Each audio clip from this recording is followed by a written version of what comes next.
Hello there, welcome to Telling Tales. Welcome to everyone, whether you are a mortal, a ghoul, a Methuselah, or just a plain old regular vampire.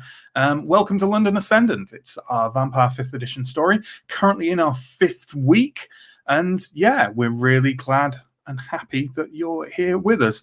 I'm aided and abetted as ever by Steve, our stream manager for Vampire, who will pop on, say hello, and then probably basically hop off again. Hello, Steve. Hello. Steve does all kinds of wonderful things with pictures and moderation and kicking people behind the scenes and stuff, and we're very grateful to him. Now, off you go, back into the shadows. Back into the shadows. It's where he belongs. He is a monstrosity. So, a couple of notices this week before we get the players on and kick off. First of all, the usual promotion-y stuff. We have all our social media down below. We have our YouTube link down below if you'd rather watch this kind of thing as video on demand. And also, we've got our link to our Patreon. And that's quite relevant this week because we've got some tasty Vampire 5th Ed related Patreon content going up. Just gone up a couple of days ago was the first behind the scenes video of our character creation for this series for London Ascendant. We'll have another one of those, the second part of the character creation, coming over the next couple of weeks. And also upcoming, I'm planning on putting together a lovely Vampire the Masquerade music playlist on Spotify, which patrons will get special early access to because we love them so very much. Yeah, that's all the horrible self-promotion out of the way. So let's bring on the players one by one, find out what happened last week, and then find out what's in store for them this week. First off, we are bringing on Pierre. He plays Oscar Kane, a newly blooded, if we can use that term, I think we can, Yes. Tremere vampire, Oscar Kane. Hello, Pierre. Hello, Matt. Hi. So last week we started off when you were in not a confrontation, maybe a bit of a strong word, but you were certainly in a face-off Yes. with an somewhat unknown vampire you've since discovered is called Jack, a Nosferatu who turned up while you were in the middle of a blood heist, and you had a bit of an old conversation with him. It was an inopportune time. We were doing perfectly well with our heist. It looked like it might come to blows, but ultimately he was cooled down by Alex and Mandrel and a bit of Arthur kind of, using their charm on him. He didn't seem as intimidated by us as perhaps Oscar was of him. And he told us some interesting information in exchange for a few of the blood bags, which we, said fell off the back of the truck. He told us, firstly, that there were vampires in London, which I guess we had figured out from the fact that he was there. Yeah. But it was a bit more widespread than that. In fact, he told us about a small group of licks, as he called them, who he wanted us to investigate. And possibly chase off his turf, because he regarded this as his turf. Yes. So in exchange for letting us go relatively unmolested, he told us about these guys down in Cold Harbor. We drove back to our mission start. We nicked a car, and then we went straight to Cold Harbor to try and... straight there. Not wasting any time. No time wasted at all. None at all. And with that in mind, let's bring on our next player. But let's bring on Justin to see what happened when you reached that house. Justin plays Mandrel. She is a member of Clan Nosferatu and the Coteries' resident Haven expert. Hello, Justin. That's the hope, at least. Well, we entered the building. Well, I say we entered the building. I obfuscated myself from view and entered the building through the front door, which was not locked. Did a brief scout around the corridors, seeing that there was no signs of life or unlife, and then stuck some kind of flag or object out of the window, waving to the rest of the group to enter. They came in. Alex had a premonition that was rather loud and attracted the attention of several groups, but first of all, notably Aurora. Absolutely. And speaking of Alex and Alex's rather worrying tendency to have visions, let's bring on Alex and, well, more specifically, Alex's player Neill, and he'll tell us what then happened while investigating this house. Well, Alex had a mild premonition about being trapped in a burning tower, which caused them to run upstairs to escape said fire, which then led to a rather stupendous bout of investigation and discovery, alongside Oscar Kane, in fact, where the two of them, mainly Alex, obviously, discovered 3 charred silhouettes, which looked like the remains of kindred who had been burnt in the fire that Alex obviously experienced and witnessed, along with a bowl encrusted with blood, which is of course the main prize, the main thing to be found. Meanwhile, the others did nothing useful whatsoever, obviously, except for Aurora, who arrived and was shown upstairs by Arthur with a slight cough or yell to announce her presence, which was mostly ignored. Absolutely. And then once Aurora came upstairs, Aurora's a relatively new NPC in all this, but I'm sure you'll get to know her better tonight. It's safe to say that a certain amount of chaos then ensued. And why don't we bring on our final player? Let's bring on John, who plays Arthur, our Ventru pharmacological merchant. And John will let us know everything that happened precisely with no flaws. So it started somewhat non-chaotically. Aurora assisted in our investigation by looking at the bowl and looking very serious about it, at which point she prompted Oscar to taste it, and basically asked how many, which I believe she responded to 4. Correct.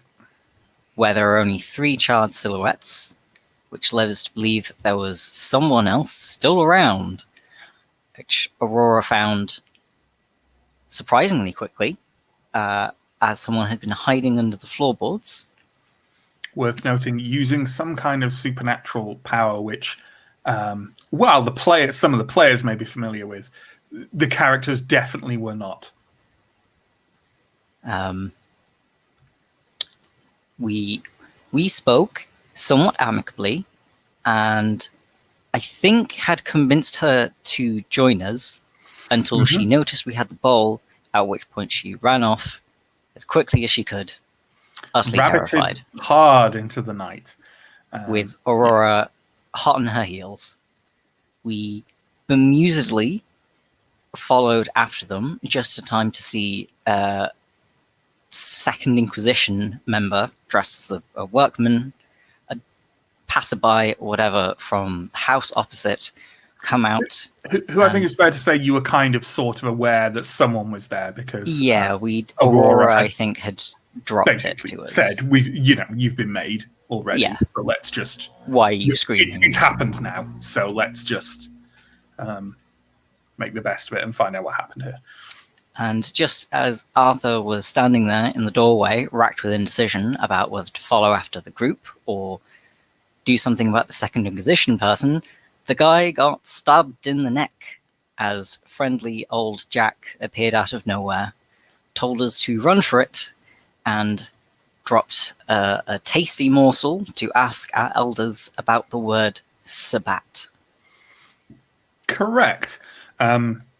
And of course, it goes without saying, for anyone watching who's a real vampire expert, who's wondering why that kind of thing might not mean anything to these characters. If you're unfamiliar with 5th edition, characters who have become vampires within the Camarilla in the last few years probably don't know an awful lot about the Sabbat. So I think we can more or less pick up exactly where we left off last week. I see no need not to watch you all squirm as you decide exactly what you're going to do with all this. So yeah, you're stood in front of the house where the kindred seem to have been massacred. In the distance now, essentially, you can see the surviving kindred fleeing down the street as fast as she can. Not far behind her, you can see Aurora running as well. There is a very dead Second Inquisition agent slumped over on the pavement by his car with a knife in his neck. Actually, probably not. I think Jack has pulled the knife out. And Jack is basically dashing over to the far side of the street and seems to be about to just dash into an alleyway over there. Arthur, I think... Just remind me, everyone. So Arthur is definitely out the front watching this. Am I right in saying that the other three of you are basically just lurking behind Arthur at this point? Like, yeah, you can see kind of everything that's going on. You're just a bit behind him. Is that right?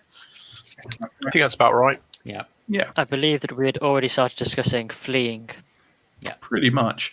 Who is taking the lead in deciding what is happening now? As I'm standing at the front, my move is going to be to head for the car. Sure. Which I believe was parked in an adjacent street, correct? Yes. Yeah. Okay. They came out, that guy came out of a fumigation tent on the thing opposite. Is there any way... How far away is it? Can I run to it and see if there's anyone else inside? Literally on the other side of the street. You could definitely on your way to the car dash across and have a very cursory glance through the kind of. I'm not going to stay to investigate long, but I want to know if there was a second one, for example. Yeah, sure. The front door is closed, but there are windows on the front. You could definitely peek through and see if you can see anything. Yeah, that's what I'll do. Okay, Alex, Mandrill. Alex is heading straight for the car as well. Sure. Still with you still have the bowl, right? I still have the bowl.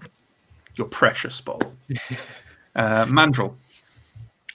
Moving cowardly, but definitely wouldn't lose sight of Oscar. Sure. So you can't leave anyone behind. At least lagging behind the others long enough to be able to make sure that Oscar is coming. He's just taking or whatever. Similarly, Alex will look around to make sure there's no other agents running out of a house from nowhere. Dozens of kindred and Second Inquisition popping out of everywhere. Well, Oscar, why don't you give me a roll then? Why don't you give me a roll for a thing that happens? That would be I'd say wits, because it's too fast to use resolve. Wits and awareness, please. And I'm looking for I'm looking for 3 successes. Okay. Sorry, just it's all right. Wits and awareness is 4 dice. Cool. Don't forget your hunger dice. 4 plus. I have 1 hunger dice, and I'm looking for 3. I got 3 successes exactly. Wonderful. You peek through the window, and it's quite dark in there. But you do see, essentially, you can see that just moved aside from this front window is basically a small, quite technologically advanced looking mounted telescope. And you can also see kind of, just a chair, like a small radio unit, some empty bags of crisps, chips for our American cousins. Just kind of scattered around. Someone's been sat there watching for a while. Doesn't look like a recording device. No. Nothing, actually culpable seems to have been left behind. Sure. Okay. From what you can tell, Steve has given us a brief reminder in the private chat there. Don't forget to refresh your willpower, folks. So either to the highest of either your composure or resolve, whichever is higher for you, you can gain your willpower back. Superficial willpower, but no one's taken any aggravated willpower in this campaign so far, so that's fine. I don't want to fall behind, so I'm gonna quickly book it. Sure, absolutely. Well, it's only going to take you a minute or so to round the corner and get to the car. It's obviously still there. Everything's fine. You can't hear anything untoward. There's no distant sirens or anything like that. So I'm going to go ahead and assume you pile into the car and set straight off. Where are you driving to precisely? And I'm going to assume again that Arthur is driving. Well, I was wondering this because we originally hotwired the car. You did. Which means I don't think I can happy start to continue to drive. Hmm? That's true. I'm happy to continue to hotwire and drive the car. Sure. I think you've hotwired it recently enough that you can remember. Yeah, I'm not going to ask you to roll to do it again. So yeah, but where are you driving it to? Are you driving Definitely it not to where the you Haven. boosted it, or a random part place walkable, or? Yeah, I think if we're getting in as we're driving, I probably would set off immediately to, leave the area without wondering too much about where we're going, and then otherwise, I want to be on the right side of the river for our haven if we have crossed it, which I think we have. You have crossed it. But otherwise, not necessarily nearby, because we're going to be leaving this car and it'll be found and it's stolen, and we don't like near the haven. Does anyone have any contradicting opinions to that, or? I mean, we don't want to. I'm happy to explain my plan to you as distance. So ideally, less than like half an hour's walk from the haven. From what we said, this is just what's in my head. I was under the impression that Arthur was driving because Arthur reached it first, but Mandrel had hotwired it from the passenger seat. Sure. But sure. Yeah, if that is a thing. Sure. Yeah. Yeah. Well, it sounds like no one has any particularly contradicting opinions there. Yeah. So drive it to the other side of the river. Find a distance walkable from down street that's not near where you boosted it, and get out and leave. Is that the idea? Yeah. In my experience of being a vampire, do we still have to worry about fingerprints and things like that, just generally, or is it less of an issue for the dead? You have to worry about fingerprints if you think your fingerprints are on record. I'll give it a quick wipe. Give things a quick wipe. Sure. Not necessarily a good wipe. It's not a bad idea. It's not a bad idea at all. What are you wiping it with? A piece of cloth that I have maybe even my headscarf. I don't know. Sure. Yeah. So, you know what? I think I'm going to ask Arthur to give me a resolve plus streetwise roll. And given that Mandrel's also in the front seat, do you have streetwise, Mandrel? I do have streetwise. You can take an extra die from presumably Mandrel helping you as you try and find the ideal location with which to, where it's the right distance from down street, but not near where you boosted it, but close enough that you, etc. And also a place where you can just dump a car and people won't immediately go, "Why are you parking that car here?" I'm guessing white collar doesn't apply as a specialty. It definitely does not. No. No. You're not one of those white collar car dumpers. 2 successes. Yeah, I mean, you just drive a bit north of Down Street and find somewhere approximately equidistant from where you boosted it, and a fairly average street just of local shops, and you just dump it there.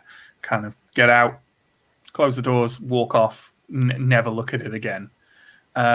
Is there anything? Is there any kind of conversation or anything that Alex and Oscar are doing in the back while all this is going on?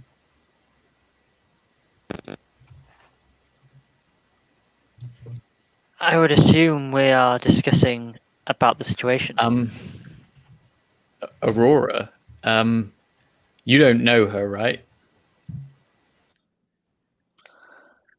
We only saw her in the Haven, as you did. This seems to be the second time that we've been made. It seems like we're doing a really good job of making ourselves. Is this putting us in a really bad position with respect to the other vampires? There seems to be a hierarchy, and I'm not sure we're impressing anyone very much. I suspect that is the least important problem which faces this evening, Oscar. Of far greater concern is the Second Inquisition itself. And I am sure that someone would have stumbled upon hunters sooner or later. We are merely blessed that it is us. I mean, I guess it's just that the whole heist was supposed to keep vampires under wraps. Do you think there's any chance that they'll connect this recent spike in vampire activity? I mean, I suppose they don't know it's gone yet, so maybe we're safe. Indeed. And they need not know that we are anything other than friends of the poor kindred who expired in flame in that house. Did the other guy have a radio when he contacted the Second Inquisition guy? Did he? He did indeed have. He had a walkie-talkie on his kind of his lapel, which, as he was walking out of the house, he said, I believe he said 2 Bravo 6. Walkie-talkies have a bit of a range on them. An exception. I mean, I say walkie-talkie. I mean, it was a complicated technological shortwave radio. So, yeah, it could probably kilometers. Okay, sure. Okay. Do we have any idea how much of the Second Inquisition is around in general? I mean, I assume you, Camarilla, came in with a plan. I am sure that there is a plan, yes. But I am also fairly sure that we do not know the extent of the Inquisition. If we did, they would no longer be a problem. Okay. Well, I'm not very reassured, but I guess I have to get used to that feeling, I think. Yes, for now in London, we are in the back foot. But rest assured that time is on our side, Oscar. Okay. And on that note, I think you can park up in Mayfair and make your way to Down Street, presumably entering perhaps through one of the less obtrusive entrances. Not that you've managed to map them all yet, but perhaps through the postern entrance, which you are already aware of, through which you... Did we establish that last time you came back it was actually through the postern, or did we leave the postern as a mysterious other entrance for now? I think we went through the postern. I think you went through the postern, yeah. I think we needed the mysterious other entrance, to be honest. 2 nights in a row. Do we maybe have a couple of... I think I'm not an expert on what the ranks in postern indicate at the moment, because we haven't fully fleshed out the Haven, but you certainly have at least one, because you have 1 or more points in postern. So you make your way in to Down Street. The ghouls kind of acknowledge you, or you get an odd look from a couple of them as you all seem relatively flustered. What are you doing? There doesn't seem to be any other significant activity in Down Street right now. I've forgotten, is Down Street just our Haven, or is it like our group, like including Cortland, etc.? No. The only people sleeping there every night right now is your coterie. However, because it's one of the larger areas marked out by the Camarilla mission here, you have been informed that certainly for the first few weeks, it will not be unusual for other members of the Camarilla mission to be here without warning, or even sleeping there without warning, because everyone just has to do what they can at the moment. But it is definitely kind of earmarked as your coteries domain, for want of a better word. Got it. And we do have quite a few ghouls that are permanent residents. You do. As well. Yeah, I'll ask one of them. There's certainly permanent. Yeah, they're certainly permanent residents for now. Whether or not they fully continue to be there later is another matter. But certainly for now, yes. I'll ask one of the ghouls if there's anyone inside, like who's come and gone since we've left. He shakes his head and says, "After you left, no one, Master." Huh. I'm a bit. Okay, I'll just walk in. I'm a bit confused by that. I am absolutely famished. Do you think this Jack is going to turn up soon, or do I have time? Do you think I have time to grab a bite to eat? I believe there were some blood bags that were absconded with. Oh, yes. I will reach into my jacket and pass one of the blood bags to Mandrel. Can we have a quick double check on a couple of things? Can we? Because was John the only one to take some blood bags? I think Yeah. I think Alex took some as well. Yeah. Alex drank immediately. Right. So now Arthur has just one. Just two? one. Just one blood bag. Had two, gave one to Mandrel. And just out of curiosity, can I get a quick hunger check on everyone, please? Let's go. John, Pierre, Neill, Justin. As in how much hunger we have? Or Yeah. 3. Two. Okay. So that's fine. So if Justin drinks that blood bag, Mandrel can go ahead and reduce their hunger to 2. I failed every single rouse check I've taken. Sure. Do we have a refrigerated unit at the Haven? Yes. I'll I will put say that it's part of the general equipment that the ghouls installed when you first arrived. It would seem an odd thing to not have in a vampire haven. Okay, I will put the last blood bag in there because Sure. I can't carry it around forever. Sure. Is that locked? There is no lock on it, no. Okay, good. I just innocently want to know. There's Oscar's going to buy a mini fridge and put a big bolt on it. And be like, this is where my blood lives, actually. Mini fridge with a long straw coming out of it. Alex will place the bowl within as well, just in case it could be useful in the future. Sure. Any kind of preservation is good preservation, right? Carefully, obviously. Mm-hmm. I'm getting a lot of joy out of imagining Alex taking this cheap-looking Poundland punch bowl and just placing it with bats reverently on in it. there. So, what are you doing? You've still got another couple of hours before dawn. I mean, I'd want to know how do we get in contact with the elders, because that's the most obvious thing to do next.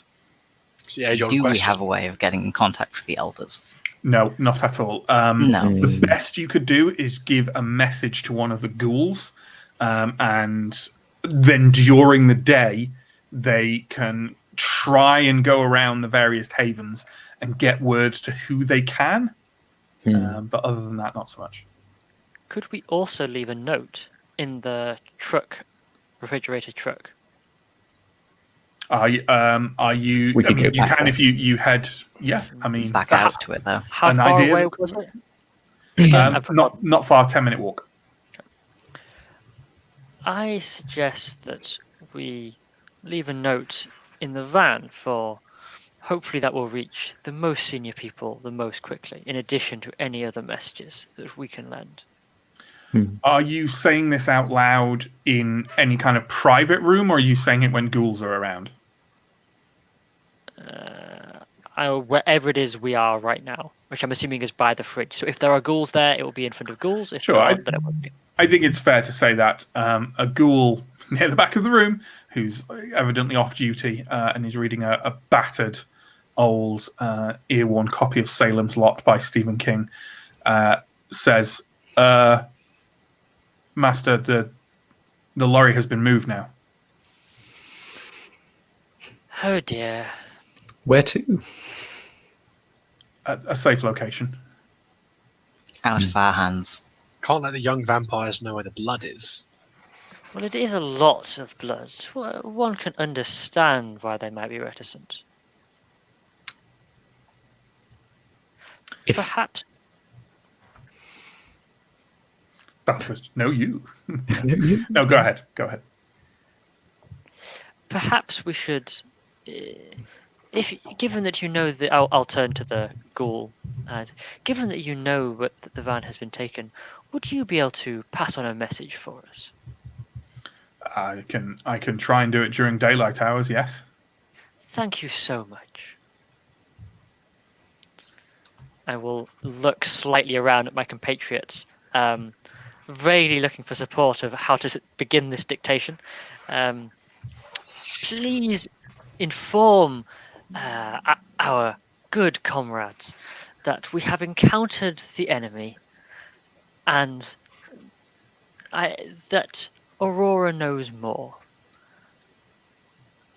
More importantly, there are other vampires in London that we have also encountered. One Nosferatu named Jack may be known to them. Or He if you said want a to shorter ask about the message, Sabbat, yeah. or if you want a shorter message, just ask Cortland to come and see us. Yeah, he seemed nice. Yes, ask Corder to come and see us, but to warn everyone that the Inquisition is around. Yeah. He he's finished jotting all this down, or like the shorthand of it, and nods and says, "All right, I'll see what I can do, but it might be difficult." Thank you so much. Much appreciated. As we get out of earshot of ghouls, I want to pull Arthur aside and say, are we intentionally keeping the Sabbat thing secret from the ghouls? Are they untrustworthy? I mean, Not ghouls aren't trustworthy. trustworthy. If they were untrustworthy, Don't- they wouldn't be here. It's more potentially above their pay grade. Okay. I mean, your friend Sorry. Ashad, is he? Sorry, I believe this was specifically Oscar talking to Arthur. Oh, sorry, I thought He said it was- he pulled Arthur aside. Sorry, right. Okay. Yeah. Fair enough. If it's a need to know thing, I can keep it need to know. It's just, I'm trying not to step in it too much. Understandable. You're doing really good, though. As you're having this conversation, and Alex and Mandrill hear this as well, there's a bit of a commotion by one of the rear entrances to Down Street. You can hear a woman's voice shouting, "Let go of me!" Do we recognise the voice? You vaguely recognise the voice, yes, and it becomes very apparent who it is as you see Aurora hauling in the kindred that fled, who now has kind of her hands bound behind her back, and Aurora drags her kind of up over the platform and very quickly past you and into the kind of back room, I guess a kind of conference room where you have the talk with Wynne and then the talk with Cortland. Just drags her in there. She doesn't shut the door behind her. I will follow in after them and say, "You caught her then." And let's just have a quick reminder. So the vamp who survived looks like a young black woman with kind of tight curly hair, and he's wearing very, very generic white t-shirt, blue jeans. And now that certain elements about Aurora have been revealed to those in the know about vampire, we can have Aurora's picture up, which Steve will throw up for us. Because as with many of the NPCs, I nicked her from Vampire: The Eternal Struggle. Oh. So there we go. That's what Aurora looks like. She has thrown the surviving kindred onto a chair and quickly steps around behind her, unties her hands, whips them around the back of the chair and ties them tight up again. The kindred is going, you've got no right, and is just kind of wrenching at the bonds unsuccessfully. Are the four of you going into this room? Yeah, I think I'm realistically following last. Yes. Okay. If Oscar, you said you were going last. Are you shutting the door behind you? Do you think you would automatically? I don't think I'd think of it. Okay. In that case, Aurora glances up as you come in and says, "Shut the door." Oh, sorry. And then I close the door. Aurora takes a few steps backwards and kind of stands there with her hands sort of at rest at the base of her back, and he's just kind of drilling holes into the back of the woman's head with her eyes. That's not a special vampire power. The woman kind of wrestles around and looks up at the four of you, looks around and says, "Oh, I'll talk to you, not her. Get rid of her. And she's referring to Aurora here. Mm-hmm. And what's Aurora's reaction to this? Nothing. I don't think you get much say in this matter. You're not in a position to negotiate. And if you think about it, in a way, she did save your life. For what it is. That makes up for nothing. For what this Judas has done. She kind of whips her head round and spits blood vaguely in the direction of Aurora, and it just kind of splats unpleasantly on the ground near her feet. There's no need to be uncouth. Why don't we all calm down and start from the beginning? What's your name?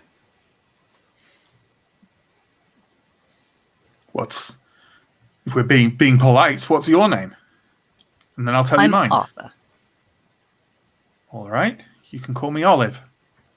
Olive. Well, Look, I don't know what you want from me. My friends just died. And it was a tragic evening for all of us. We are all diminished by the loss of your comrades. But the true enemy remains. An odd glance. What, the Inquisitors? Yes. that's right. It is in all of our interests to ensure that what happened does not happen again. If you aid us, we can make sure that it does not.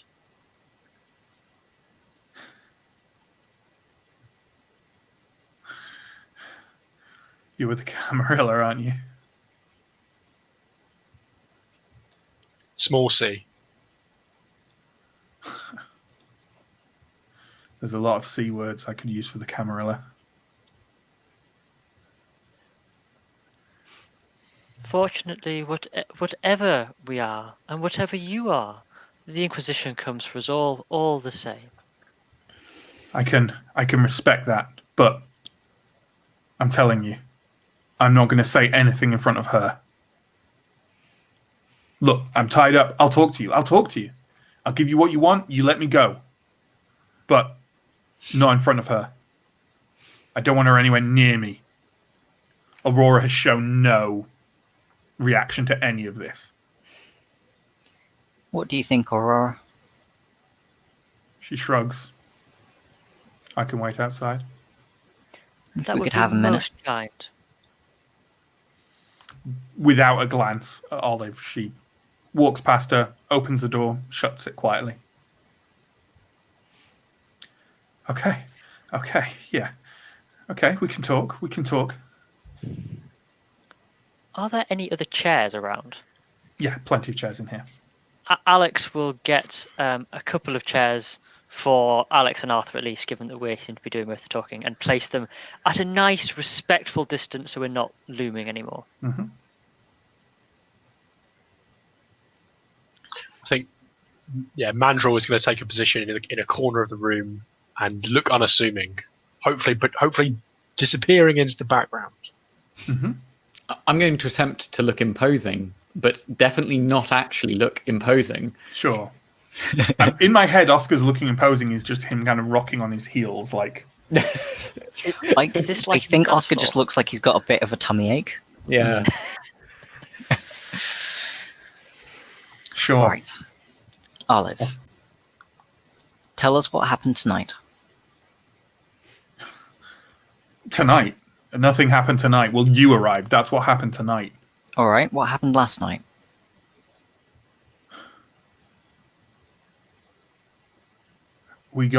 They got sloppy. I told them we should leave that old sewer rat alone. I don't know if he called them in on us.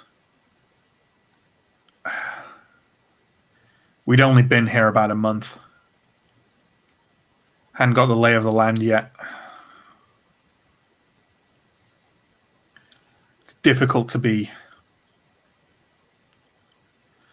subtle when half your coterie are Bruges. Of assuming that Jack did not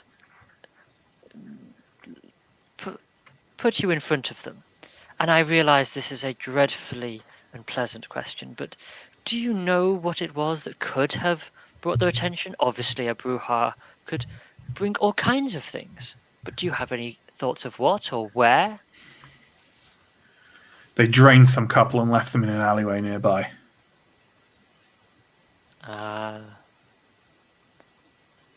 We can all sympathize with that.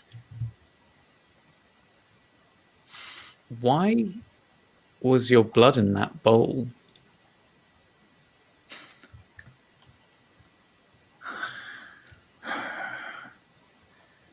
You're all so young, aren't you?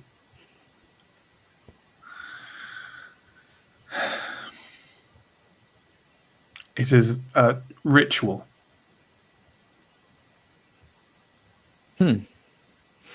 A ritual.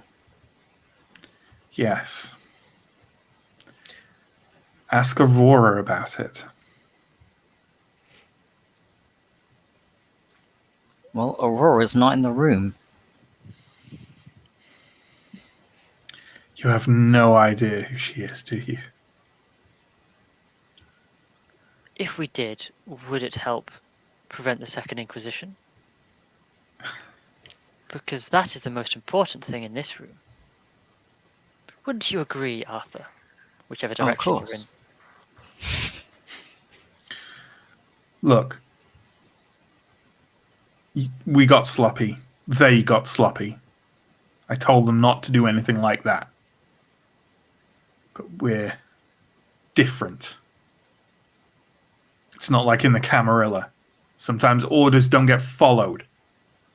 And they did it. They must have been spotted, seen. They tracked us back to our haven. They came for us. They burned them, and I hid. I don't know what more you want. I take it in your time in London, you have not found any others. You have not found a base or a location or anything like that. Otherwise, We've only seen the Nosferatu. That's all we've seen. We've been hiding out here. We were only here because I was born in London. All right, I thought I knew the lay of the land, but that was a while ago. We've been up north. You're asking me about. You're new here, aren't you? You must be.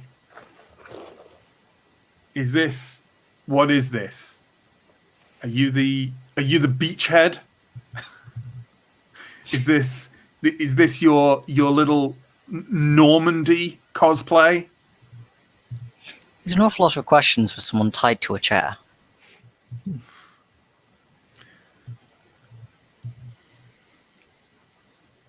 Hey, Arthur, You're go. right. Yeah. We're new here. We're just trying to put some feelers out, make some friends. Try not to get burnt alive. Well, look, if you let me go, you can consider me a friend. You can call on me. I'll help you. is there just you left that you know of? From my group, yes. Beyond your coterie? We'd lost contact with the others a long time ago, and with what's happening in the north. Look, it's chaos up there. Is it London all over again? In the north? You don't know. We have remained quite safe. But knowledge is a cost for that. But they don't know outside London. None of you know what's happening in the rest of Britain. We're very new.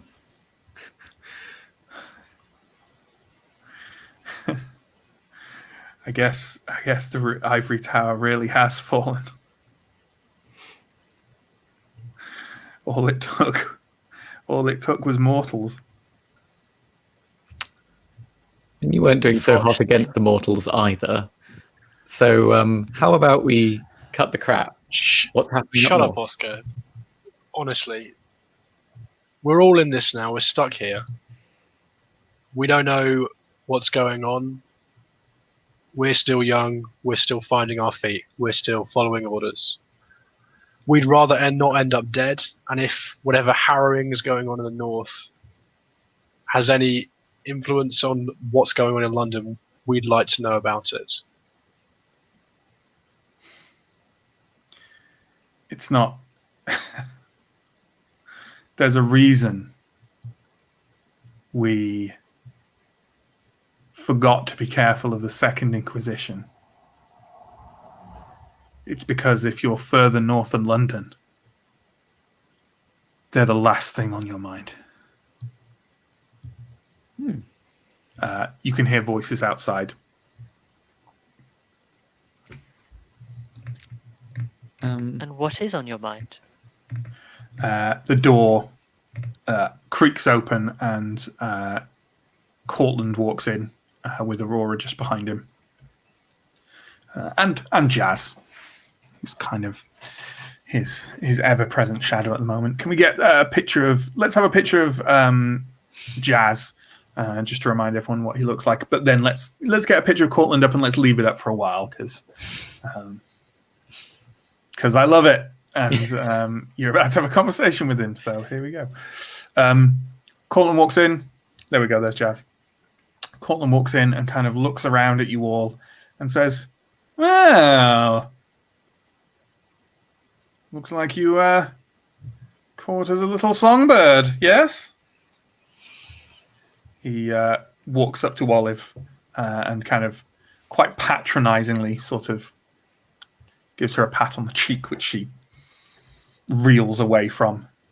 And he turns around and says, so, I think perhaps it's time to maybe tell me exactly what's been going on tonight, yes?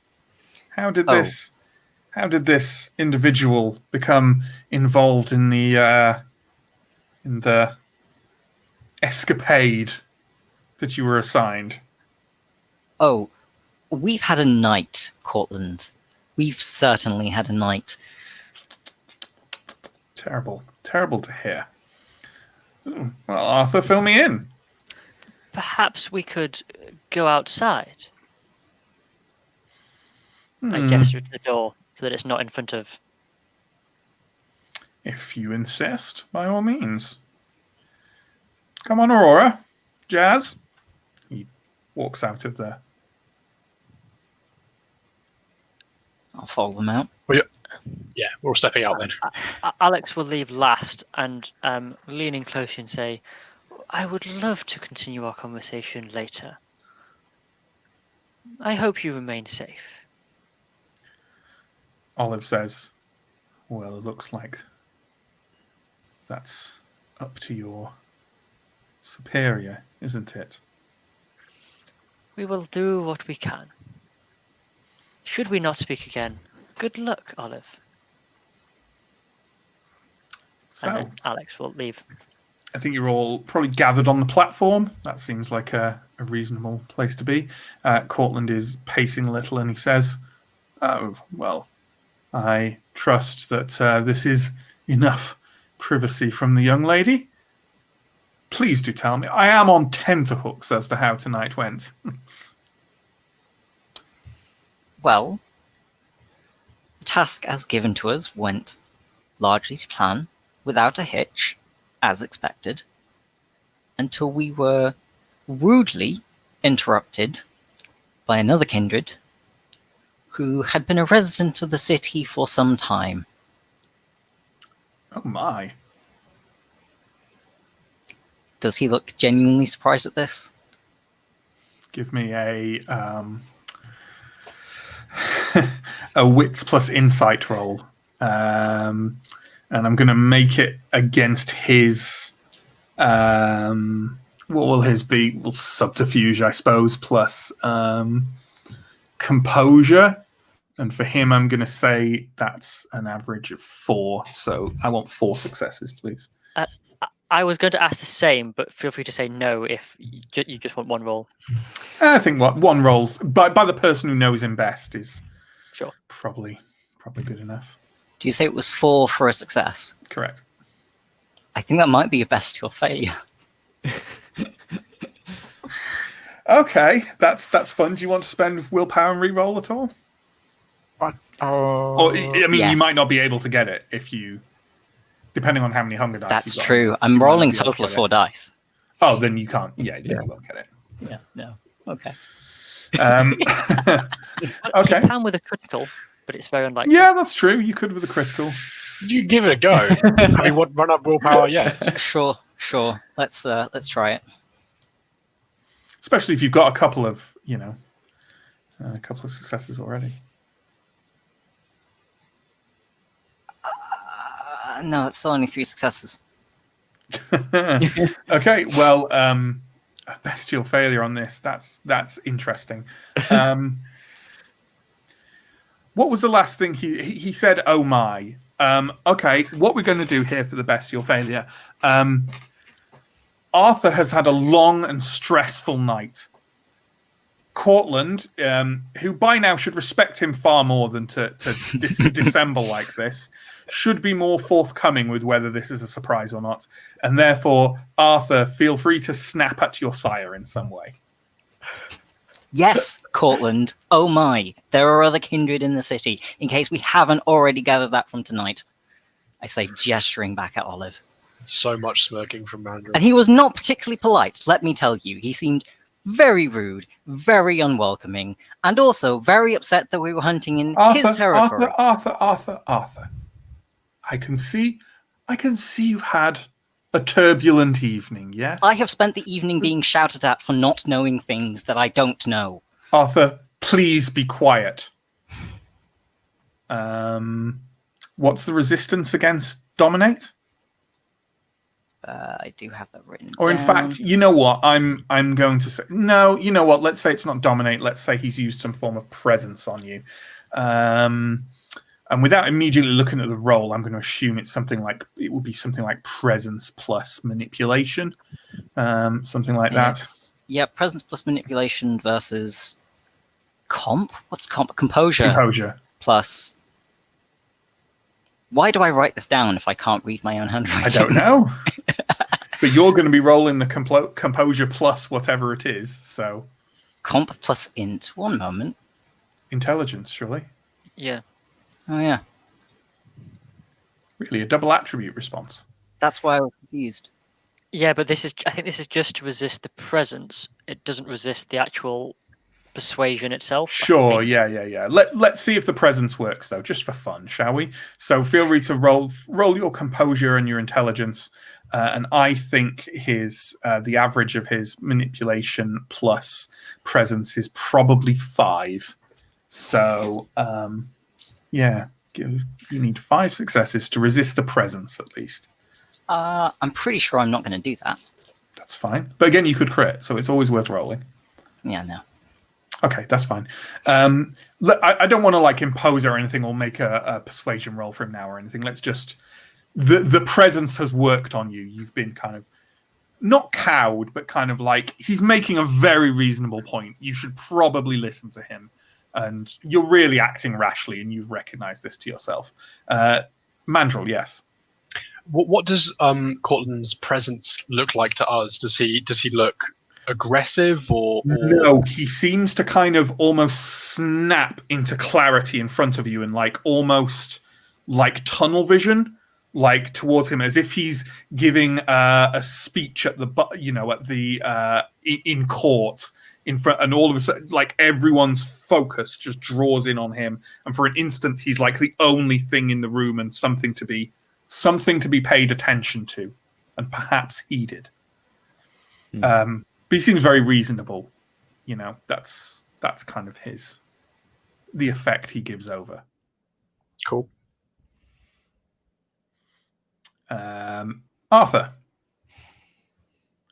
So I'm assuming you are being quiet. Oh, I'd be quiet in a half. Okay. Cross my arms and skulk into the background. So, since my shoulder is stressed, shall we say, you, young man, he points at Oscar. Yes? Perhaps you could edify us as to what happened after this encounter with the surprising kindred? Yes.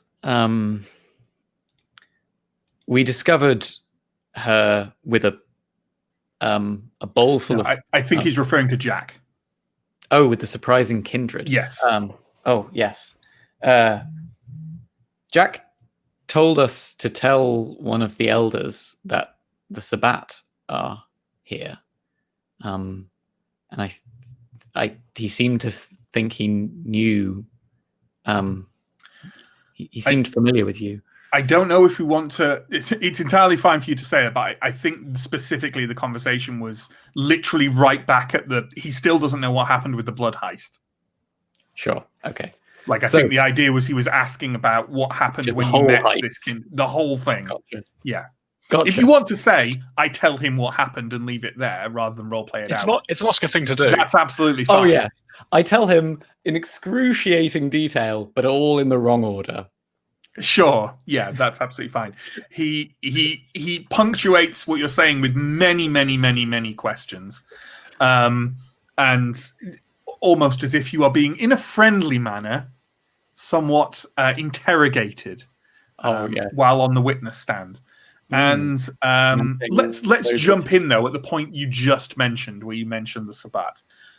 He has kind of been going through the pace. There's an unknown kindred. Clearly, perhaps this was expected. You did a thing for him after intruding in his domain. Yes, this is all very understandable.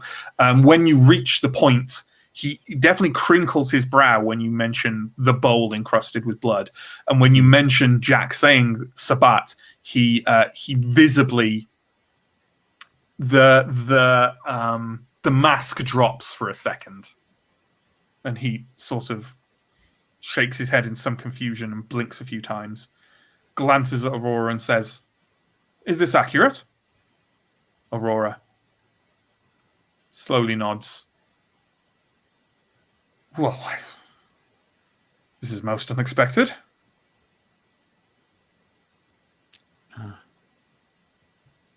I mean, if we have Aurora, I assume, is a Sabbat. She was referred to as... Our brothers and sisters in the clan of Night are formally of the Sabbat now, and we welcome them here in the Camarilla with open minds and hearts. Yes? So let's not say that. Oh, I'm sorry. I didn't realize there was some offense to be taken at the term. I thought it was just another clan. Of course you did not, Mr. Kane. You are a fledgling among us. You have yet to spread your wings and dive headfirst from the nest. So it's fine now. I think at this point, Mandrill might cough and say, barely 2 nights old. Some leeway can be allowed, surely. I believe I just concluded saying that myself, Mandrill. You forgive me. I am clearly, as you can see, flustered myself by this news. It is most unexpected. We did not anticipate any Sabbat presence in London or Britain or perhaps the world ever again. He looks over at Aurora with kind of one eyebrow raised. Aurora shrugs and says, Clan La Sombra is no longer involved with that sect. I have no idea why they're here. Alex was kind of vaguely looking at Olivia and the ceiling and various other things around rather than paying attention, but kind of comes back at this point and says, and the Sabbat are fleeing, apparently. Fleeing? Oh, yes. Before you arrived, we were discussing with Olivia, which is why I wish to get us out.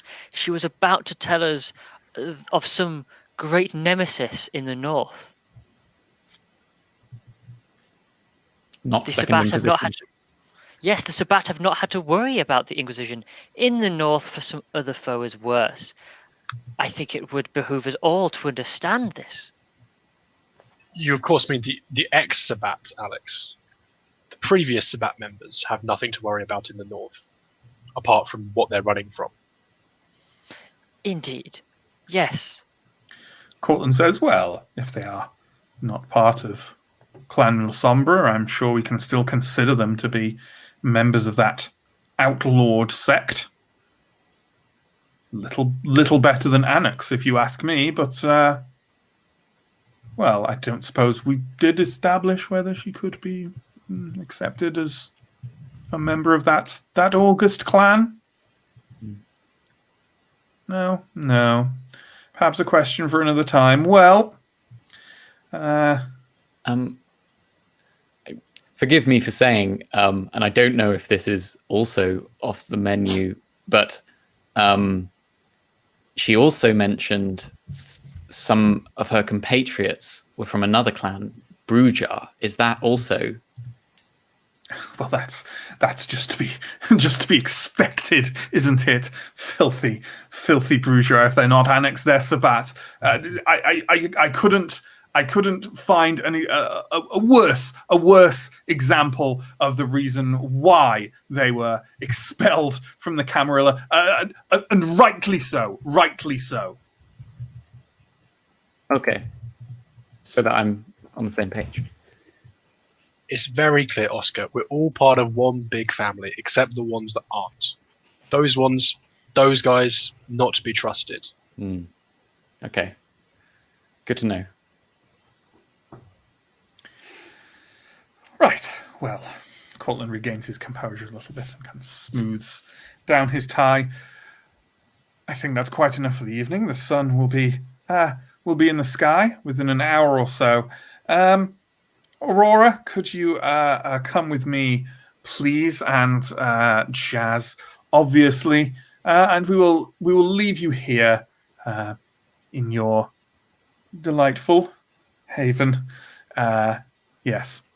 He turns to Aurora and says, "Bring the prisoner." If he's turning to leave, I'm going to clear my throat. He turns around again. In my most hunched, subservient Nosferatu shape, I go, "Sir, if this Nosferatu comes a-calling, what would you like us to say to him?"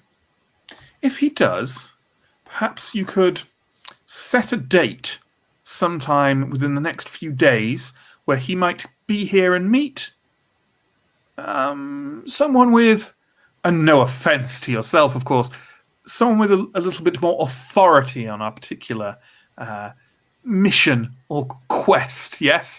Absolutely, sir. He is particularly hideous. Perhaps myself or perhaps Win. He clearly does not know how to respond to that politely, so he isn't responding to it at all. Perhaps myself, or perhaps I can secure the attention of Win for this. I'm sure he would be interested in learning more about the kindred who have managed to survive here. Well, thank you. And again, thank you for your wonderful successful attempt at securing us nourishment for the near future. We will ensure that some of those deposits of vitae are left here with you in your refrigerator during the day tomorrow. Unless there's anything else? Would I be able to speak to the prisoner for one last moment before they become your... Time is pressing. He waves his hand for Aurora to go grab Olive and shoots a glance at Arthur and says, "Now, you calm yourself down, Arthur. I'll see you later this week." Good night, Cortland. Good night, walks Jazz. off. Jazz walks past and just slips you an oily smile and then walks along behind Cortland. Through a lot of that, he was once more kind of polishing his nails. So Oliver's dragged out by Aurora. The four of them leave and leave you to the Haven. As Cortland mentioned, it's not too far off sunup. So, is there anything you want to achieve with the rest of the evening? Probably not an awful lot can be achieved. Is that Jazz your kid? He is definitely not your broodmate. No. Thank. He's awful. He's more oily than my sire. Broodmate, for anyone, I threw that term in without explaining for the benefit of Pierre and maybe other people watching Don't Know Vampire. So a sire embraces their childer, makes them into vampires, and vampires who share the same sire refer to each other as broodmates. Though if you don't mind, Mandrill, he is still a clanmate. I've never thought oily was a negative phrase. Just look at me. All of my best friends are oily.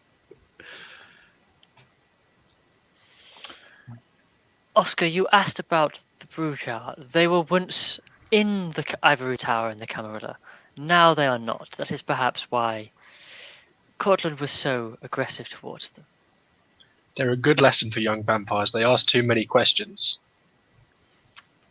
I take your point, Mandrill. Yes, I believe these questions are best asked within the safe areas of the four of us. Others may be prickly. I mean, asked too many questions, started too many fights, bit too many people, jumped down too many stair banisters, that sort of thing. Although having tell young children. Having said that, there might be a boon for you to ask those uncomfortable questions, knowing that you have not left your accounting. So you might not receive the blame for this. One thing I just want to bring up, I don't know if I want to prompt some kind of conversation with it or not. It's entirely up to you guys. Everything's new to Pierre, but it's certainly possible for Arthur and Mandrill that the news that Clan La Sombra, formerly the pillar of the Sabbat, have seemingly been officially accepted within the Camarilla. Now, while it's happened over the last year or so in Chicago, which is where Alex has been, so Alex is definitely aware of it. But for you two, because of the way communication happens within the Camarilla now, very slowly, with absolutely no electronic communication, word doesn't pass along very well. It is entirely up to you whether you knew this at all, and if you did not, it probably comes as a huge shock, albeit one perhaps mitigated by your lack of knowledge about La Sombra and the Sabbat. If I had to guess, I'd say it might be a good idea for Arthur to know, because Cortland knows, and therefore that, and also Arthur probably doesn't know an awful lot about the La Sombra or the Sabbat. Mandrill, you will know more about the La Sombra and the Sabbat because you're older than the others. Perhaps if we wanted to play this out, you could be the one to whom it comes as a great surprise. But I think that's entirely fair. up to you. It's entirely up to you. But although I haven't said that, maybe you wouldn't bring it up. Mandrill guards his secrets well, her secrets well. Sorry, and I wouldn't bring it up on my own. But happy to talk about it. It wouldn't generally be a thing for a Nosferatu to quite happily and proudly flag up that they didn't know something. Exactly. So, exactly. Yeah, sure. Okay. Well, we'll move on then, but maybe something that could bubble to the surface another time. So it sounds like you guys are more than happy to just kind of bed down for the day and sleep your way through another sunrise and sunset. So with that in mind, please everyone make a rouse check to see if your hunger increases through the day. The first time for everything. One success. That's great. Success. Yeah, if you get a rouse check, you don't have to get hungrier. From the look on Justin's face, I can see that his luck has continued. Is hungry vampire. Hungry vampire. Is Justin the only one to get hungrier? Yes. Okay then. You all wake the following evening, more or less at the same time. You've all got the same level of humanity, although I actually have no idea in V5 if that is a factor, but I'm assuming it is. And you arise from your kind of long. I believe I said they were kind of like cots, kind of like military or camping sort of cots. You arrive from those. A cursory examination of Down Street suggests very little has changed. The refrigerator is quite well stocked with blood bags. You can assume, let us say that 20 bags are in there, so a not inconsiderable amount. Yes, Is that 20 in addition or including the one that I put in last night? 21. 20 bags seem to have been goodness allocated to your coterie for now. You can't mess with the Ventru on accounting. Yeah, that's fine.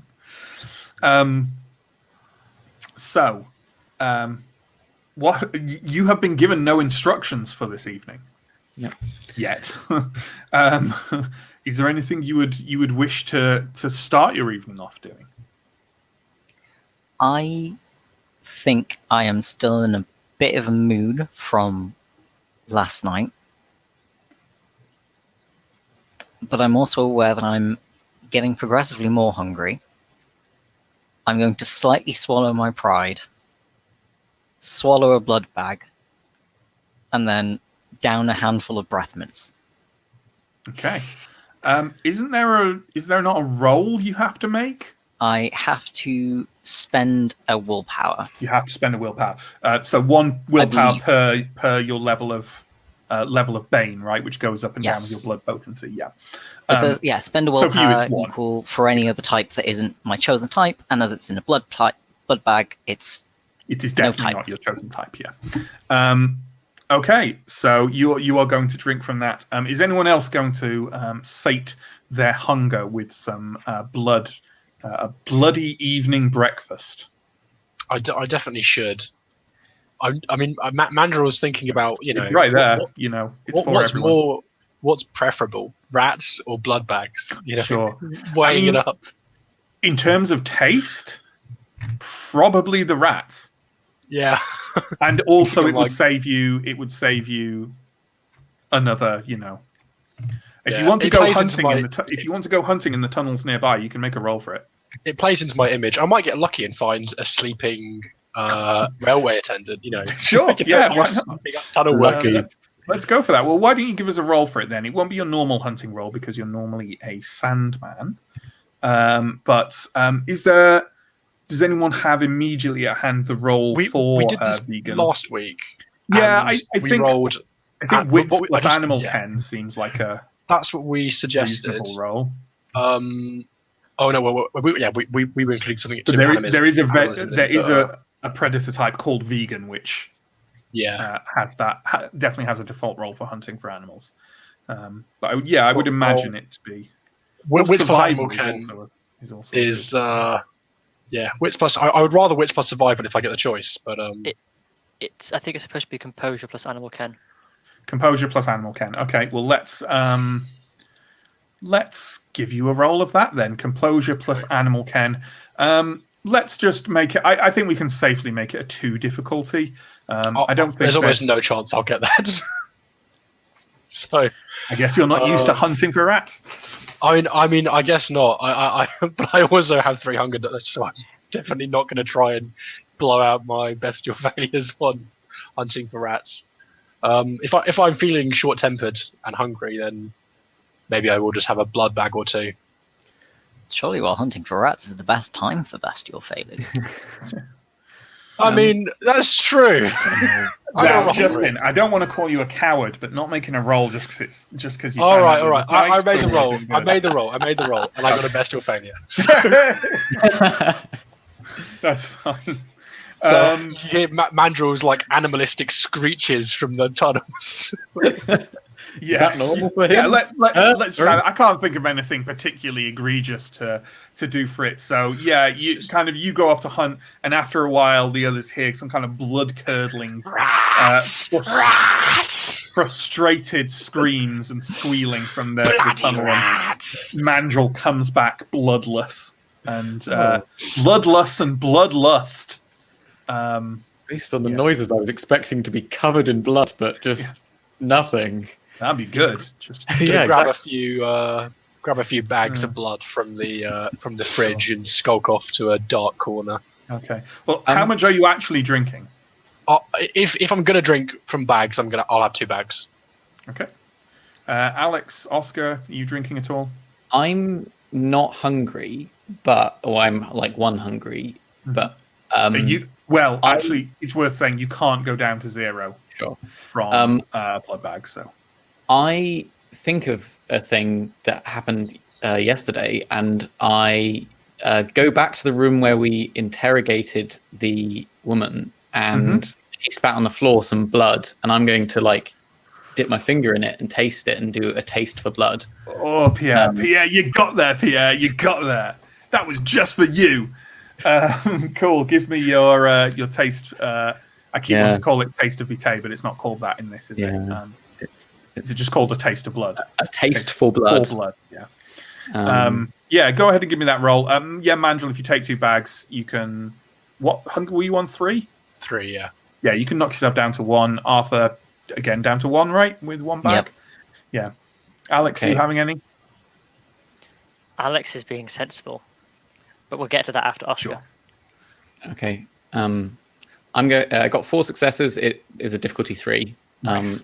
So. Okay, tell me the kind of information one can pick up from it, please, Oscar. So with the win, the user can determine the resonance and intensity of the blood, if human. Sure. They can also identify if the blood belongs to mortal, ghoul, vampire, or other supernatural creature. I can determine the relative blood potency and thus the likely generation of the vampire. And it wasn't a critical win, so I can't know if they ever committed diablerie. Sure. Okay, well, Olive is definitely a vampire, but I guess you kind of knew that already. Yeah.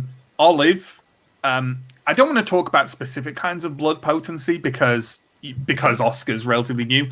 Yeah. Olive, you get the sensation it's a very rich taste. Very, I mean, you've tasted vampire blood before, otherwise you wouldn't have been embraced. But a very kind of, you're left with a very deep sense of Olive kind of running through you, the anger she felt, the fear she felt, and you get the sensation Olive is more powerful than you, but not some kind of all-powerful being, you know? Sure. But that's my sense. Yeah. What, am I missing anything out there? It sounded like it was basically just what are they and what relative level of power they are, unless you get a critical. Yeah, pretty much. Sure. Basic traits. So she's angry.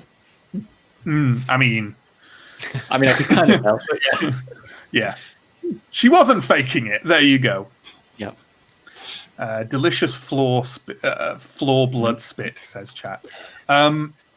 Absolutely. So, yeah, there we go. Alex, what were you going to mention? Alex was, when everyone has finished their various meanderings, well, at first he's going to wait until everyone to get back from their various activities, and then suggest that we explore the area, as we do not know anything about it, and perhaps we could find somewhere safe to feed on in the local area, so that as we have a diminishing supply. If Alex has noticed various people taking them, there'll be pointed looks during that statement. Sure. You don't want to see me hungry in the mornings, Alex. Or the nights. You know what I mean. I put one in there. We all stole the blood together. You can't. If you stole a second bag, you re-stole it. It doesn't count as putting in extra work. I didn't. It's quiet. As everyone brought up, Ventru accounting, etc. John, do you want to be in charge of monitoring the amount of blood that's in that fridge, please? I may have already started writing it down. I knew it was a number. John's written down a number. Oh no! It's in his nature. So okay, let Steve do it, John. So with this this monitoring of the neighborhood that Alex has suggested, is anyone else going to? What's the idea? Are you going out as a group? Are you going out separately? Is anyone not concerned with it at all? Alex was going to suggest doing it as a group for obvious reasons, and just last time we let Oscar go hunting, and just looking around landmarks, clubs, just so we know the area and know how to escape or whatever it is we need to do. As I'm presuming, as we obviously haven't been here for minimum 7 years, if ever, as vampires. Sure. Personally, I like office buildings. In London, I imagine they're working late, they fall asleep at their desks. Perfect. You know, that witching hour around 1 a.m. That's what I'm thinking. I'm looking out for them. What office lights are on at this time of night? Sure. So, with that in mind, why don't you make finding specific places? If you're just having a general wander around, I'm not going to kind of go into that. But why don't we make a general roll, and we'll find out who's got the biggest pool first, and then we'll add some dice to it for other people. Who has got the biggest? This is interesting. Yeah, I think streetwise is the way to go for this. Who's got the biggest resolve plus streetwise? 5. I've got 5, yeah. Everyone's got 5. With a speciality for white collar, but I don't know what this area is like. It's pretty white collar. Yeah, 4. Have you got a speciality in it, Alex? Okay, well, why don't we give the roll to... will it be? No, I don't think that specialty applies. So in that case, we'll give the roll to Alex because Alex suggested it. And because 2 others of you have I don't want to give a die for everyone, but let's give you 2 dice for the 2 higher people, for Mandrel and Arthur. So add 2 dice to it. There's no set difficulty level. Just tell me what you get.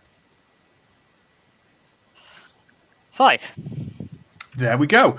So, you have a roam around Mayfair. Any of you who are familiar with it from your time in London before this, it hasn't changed a huge amount. It's still a relatively affluent area, although as in many big cities, affluent areas often have very, very poor areas right next to them or scattered among them. So it's a real kind of mix of central London kind of environments. There are offices, there are also cultural places, there are shops, there are homes, although mostly kind of apartments above shops or small blocks of flats and stuff like that. I won't go into huge detail on it because I want to save that for later when you bed it in more and when I've done my research. But yeah, it's a real mix of places, and as such, sure, you can feed here. Most of your different styles can feed here in some capacity and would do so freely and relatively easily before 2013. But as it is, there is surveillance around you. Without really getting to grips with the area a lot more, you wouldn't feel hugely confident in doing so silently and stealthily.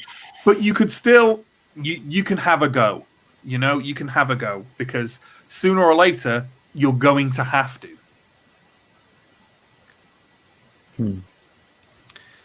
Are there any interesting? Is there anything else of it that might be of interest to a vampire? To be like graffiti or. You know what?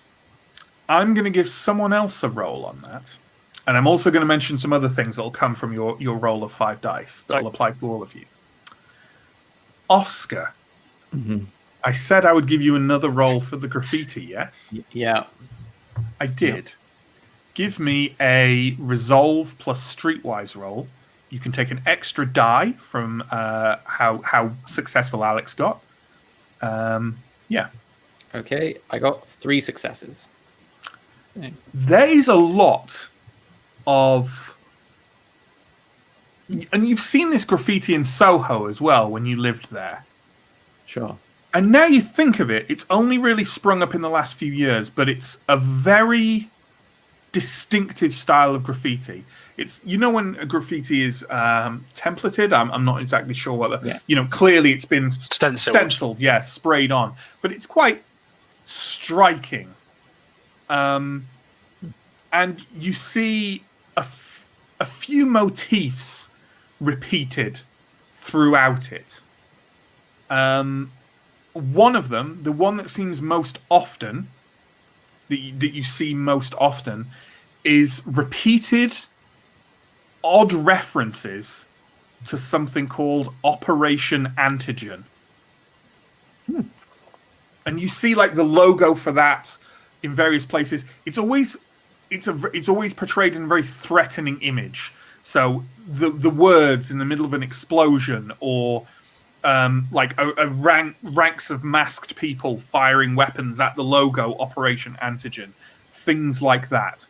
And at least a couple of times a kind of beware antigen sort of things in various places. Sure. And you know what? You got enough successes. There seemed to be a surprising, if you had to pick a correlation, it would be that almost every time you see a noticeable amount of street surveillance, you know, like one of the sort of, we have them here in the UK. I don't know whether people have them in other countries. We are the most surveilled country in the world. Like a tall lamppost type thing with just, you know, cameras coming off the top of it in a spread. Every time you see something like that, that graffiti is nearby. Like a warning, maybe. Maybe. Yeah, I think am I with Alex at the time? You're with all four of you together, sure. I believe. Does Operation Antigen mean anything to you? It seems to be like all over the place now that I'm looking for it. Any of you who were in London when London fell can give me an intelligence plus, I don't know what it would be, really. Intelligence plus, what do you guys think of it? Intelligence plus investigation, intelligence plus occult, maybe? It could be. It depends how you look at it. It could be streetwise, politics, or occult, or investigation. Yeah. I agree, and with that in mind, you can use any of those. And plus intelligence. I'm looking for quite high here, because it was very chaotic, and I'm not sure everyone would have all the relevant information at the time. So I'm going to look for 4 successes. And you can only make this roll if you were in London when London fell. And were a vampire at the time. So Oscar can't make it. I rolled 3, used a willpower, and got 4. With two tens. Okay. No, I had 5 dice. I had 3 successes. I see what you mean. And I used willpower to. I see what you mean. Anyone else? I left. I've not been in. You for a long time.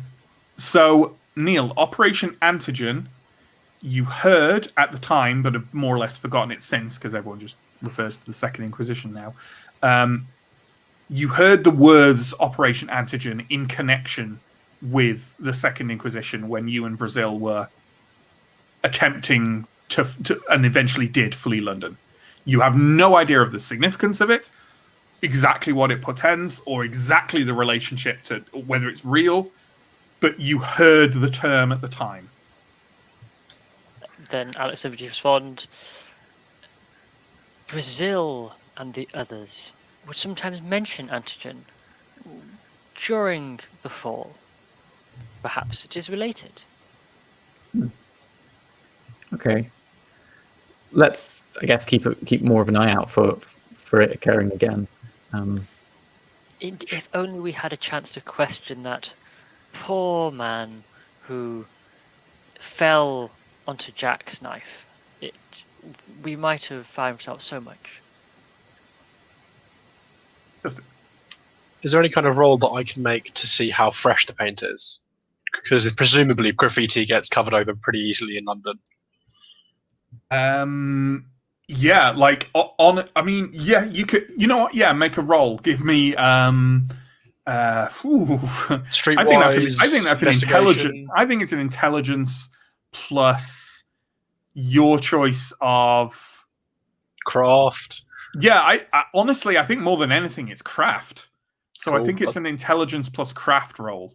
That's a roll that I like giving. Yeah. That's right. That's sort this. 1 hunger die. Come on. 5 successes. Whoa. Oof. Yeah, I like craft rolls. Of course, yeah. You're a builder, right? So, it's a variety. Some of it has been here a few years. Some of it is relatively fresh. It's a real variety. Now that you know what to look out for, now that Oscar's mentioned it and Alex mentioned some kind of connection, as you walk the streets, you can see, and it's not just stuff saying Operation Antigen. Once you get your eye in, you can see almost every street has some kind of very similar stylistic graffiti on it. Are they like a size-wise? They're like smaller than a square foot, or they're quite big? They vary from around a foot to like 3 or 4 feet. None of them are kind of like large, sort of like wall-size art pieces or anything. Sure. They're all small enough to be inobtrusive, large enough to be seen if you know what you're looking for. I wonder what would happen if we covered one of these things. How long it would take for it to come back up? It's not a bad idea. I don't have any paint or anything, but it's just something to think about. I wonder if we could also see if there's been a trend in people, the sort of people who buy spray paints, right? Like, well, that's a serious investigation. I doubt we have that kind of access in London these days. I mean, what we could do is stick you outside a hardware store at 2 a.m. and see if anyone comes by. That's the kind of investigative capacity we have. Yeah. Mandrill might be right, though. We do need to monitor this local area. If this is to be our domain, then we must make sure we see if other of these graffitis appear, it would suggest there are other kindred here. Or if there are other kindred, is it our domain? You think these are definitely being left by kindred? Possibly. It could be anything at this point. This is just a guess.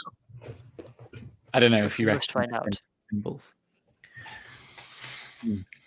So sorry. The just to mention the other things coming off the back of because the 5 that's a lot of successes, and I think it's reasonable that if anyone does want to try to hunt, you won't get this massively ongoing, but given how much ground you've covered and how well you've investigated the area, if anyone did want to hunt, they can do so and take an extra die to their standard hunting pool. I will only let you hunt in your natural, in your existing predator style, because you haven't fully investigated the area where you can move outside of your comfort zone yet. But if anyone did want to hunt, you can go ahead and do that. Not want to know this. I don't mean to be gamey and ask the specific difficulty, Sure. but like, is this because obviously we don't have any domains. So is this like more rack-like, or is this more like 6, which is what we'd have if we didn't have a domain? Or 7 even. 6. When you say 6, I mean, if you have a domain with 1 dot of chassis, you have 6 difficulty, and we don't even have 1 dot of chassis. 6 difficulty, and that's with a dot. Phenomenal. So it would be 7, following the logic through. So it's not even worth trying, is what I'm getting at. If it's that. Wow, that's huge. It's to encourage you to get loads of dots in domain. Sure. Which it works. Okay, so sorry, run me through that again. So, obviously, do you have points in domain held in reserve, or have we not? No, we decided we didn't have a domain because we were coming here fresh. Sure. If you have, so obviously there's rules for things like the rack or the clubs or whatever. But in terms of assuming this was our domain, because if you, for the sake of argument, to give you a comparison, if we had 1 dot in chassis, the difficulty would be 6. Each subsequent dot reduces the difficulty by 1 until you eventually get to 2 if you had 5 dots. But as we have 0 dots, we're either subject to 7 or whatever the local difficulty is. But that, so I suppose I'm just giving. Is there any easy? Is there any chart with said difficulties written on them that we can quickly refer to? Yes, the rack is 2. In fact, page 308. So the slum neighborhoods, rack, etc. is 2. Bohemian and hipster neighborhoods 3. Healthy working class neighborhoods 4. Manufacturing warehouse 5. Wealthy 6. I am going to say that it's not okay. Well, here we go. I'm going to say it's normally 5 here, but given that you rolled 5 successes, rather than an extra die, I'll knock it down to 4 because that's okay. Yeah. Sure. So it's going to be a difficulty 4 if you want to do it. But I'm not sure if for many of you, I don't think it's probably worth it because, I mean, 3 of you are at 1 anyway. So unless you were planning to kill someone, then I'm going to kill another. Well, how about, given that Alex is on the hunt for a to find suggestible individuals, Alex will make the roll, and even if Alex doesn't succeed, they will consider it as part of their investigation efforts. Yeah, sure. I think that's absolutely fine. With obviously the exception of if you get a bestial failure. Obviously, yes. Which is quite a possibility, given that I have 2 hunger dice. So difficulty 4, did you say? Yeah, difficulty 4. Let's go for. Well, I don't get a bestial failure, but I also can't get a success, so it's just a regular failure. That's fine. Yeah, you basically notice a kind of meeting that takes place at a local library on this night every week. In fact, that's a kind of Fortean and religious discussion group, and your eyes kind of linger over that like sign, and you take a glance into the library, and there's a notice hung that says the group's meeting is cancelled tonight due to unforeseen circumstances. But you make a mental note. In a similar vein, I'm not trying to hunt, but I could do with... I want to keep an eye out for potential suppliers, basically. Sure, yeah. I mean, a lot of the stuff you deal doesn't tend to be dealt on street corners. But do you want to just try and case the area anyway to identify potential problem areas or problem individuals or anything like that? Yeah, by all means, give me a resolve plus streetwise roll, and we'll just make it a difficulty 2. You know what you're looking for, and in an area like in a relatively affluent area like Mayfair, stuff like that stands out more than it would in somewhere not as lucky. Would also, because I'm mostly looking at white collar drugs, would I get my specialty? But white collar drugs are mostly not sold on street corners, so I don't think so. No. Okay. When you say relatively affluent, it's one of the 2 expensive properties in Monopoly. That is true. Is the other one Islington? Exactly. The other one Islington, though. I think so. Carmel. 1 success, by the way. Yeah, you catch a glimpse of some people who might be doing some kind of dodgy things in shadowed areas on the street, but not enough to actually get any concrete details on or scope out the area in any way. Fair enough. Is there anything else anyone wants to do while you're roaming around? I'm going to assume this is like about a 3, 4, 5 hour wander around Mayfair before you head back. Alex certainly considers this a thorough investigation to know what's around. Yeah, sure. I assume that my house is my shop is not within this range. No, it won't be because yours is over in Soho, which isn't like 100 million miles from Mayfair, but it's not immediately around the corner either. But it's 20 minutes on the tube if you want to go back there. I would quite like to go back to my old place. I think I'll ask the other people about it because I might need Blush of Life in order to do that. If you're going to interact closely with, if you're going to stand on a pat tube, you definitely want to use Blush of Life. Yeah. I mean, how much time do you want to spend there? I just need to get a few things, just a couple of personal effects. Personal effects. Fair enough. I mean, we all have our connections. Is that all right? We've got.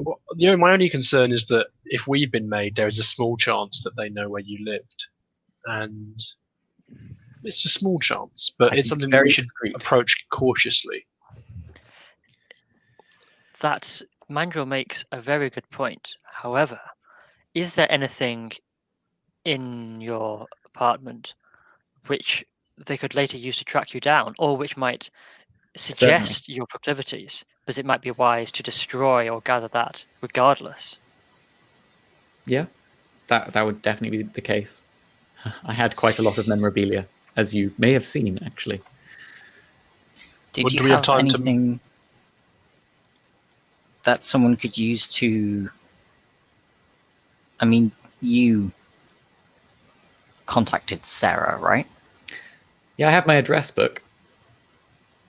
I'm old-fashioned. I didn't store it all on my phone. I believe we must go there. Do we have time tonight? You certainly could go to... If you go to Soho and kind of ransack Oscar's shop, then you're not really going to have any time for anything else. But it could be done. Alternately, if you want to plan it and be cautious about it, it might be a good thing to earmark as a specific thing to do on another night, where you can take your time and approach it more cautiously. But it's up to you. Also, maybe send some ghouls during the day to... That is also an absolute possibility. If you just give them... they can case it, and also you could just give them your key. They could get it.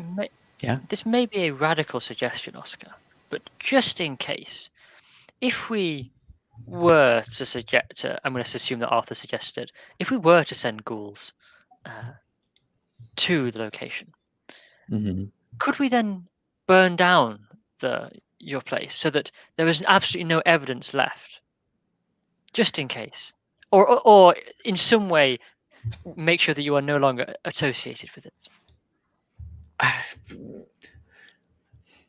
I must say I have a little bit of a personal connection to that place. And also, would you not think that burning the whole thing to the ground might attract more attention than it just being closed because business was bad? We could shutter it. Yes. But what we must consider all options, however, both the simple and the drastic. I think that probably what the smartest thing to do might be is to get a ghoul established working there and keep the shop running. Oscar has retired. He's made his fortune and no longer works behind the desk. We get a ghoul, sits in the shop, everything continues as normal. No one wonders why the owner's body can't be found after an arson. And or that's just a thought. Even better, a normal person. Hire a normal person to run it. And I then there forget is they no exist. illusion. But there is no illusion. It is simply a shop like any other. Because a ghoul, again, poses risk. You're incredibly right, employee may Alex. start to wonder why their manager never turns up. Can I ask if you're having this normal conversation in a public forum? It's a very good point. But I assume we're walking. Yeah. Sure. Yeah, I'm just asking. Yeah, just idly asking, no reason. Yeah, no worries. I imagine we're at least a little discreet about it. I'm not super discreet. If it came to it, as you may have picked up, I'm not super discreet. I'm sorry. If it came to it, I would prefer if I could retrieve at least a couple of items from it before we burned it down. I am much more inclined with the option that does not involve destroying what I spent my mortal life working towards. But then again, this is a new chapter. Understandable. But perhaps we should discuss it at a later point. Okay, sure. Yeah, it's an odd one, especially for those of you who perhaps existed as vampires before the advent of the Second Inquisition, because quite obviously and also probably Oscar has some inclination towards this himself. He is Tremere, after all. Is that the shop? It is an inconvenience, and obviously it's something of a risk, but it is also a tremendous resource where he already has a wealth of potential occult knowledge and tomes, and the ability to acquire and deal in many more. So just cash. And absolutely the cash, which is something that your mission is fine with right now. But when the accountants of the Camarilla kind of look over it in a few months' time and go, yeah, they've achieved their initial goals. I'm sure we don't need to write them any more checks. But you're so optimistic that we're going to achieve our initial goals. I'm so optimistic that they're going to look at the entry and not go, oh yeah, they're all dead now. Yeah, that's the second option. So, okay, is it safe to assume then that we're retreating to Down Street? Yeah, not I didn't get a chance to say what I was doing in this random walk around. Yeah. But what I would have been doing is looking. Amanda would have been doing. She would have looked for potential entrances into sewer systems in just around the place. Absolutely. Well, do you want to give me a? No, I don't want to give you an awareness roll. I'm not necessarily going to ask for awareness. Give me a resolve plus. Is it crazy to say that you could use technology to look into the sewers, or to notice like sewer entrances? I mean, what about science engineering, which I have? Okay. Yes. You know what? Yeah. Use resolve with science. I have 3 dots in technology, but I think that's a stretch. Resolve and science is fine. Look for where there's likely to be, because you're not just looking for something that's like a sewer grate, because that could just lead to a pipe that big, right? Yeah. You're using your knowledge of infrastructure to. Can I for my speciality? Can I get an extra dot? Yeah. Engineering, absolutely. Yeah. Go for it. Right. And just tell me how many you got. No specific difficulty. I'm having a lucky day today because I got some crits. So 5 successes. Nice.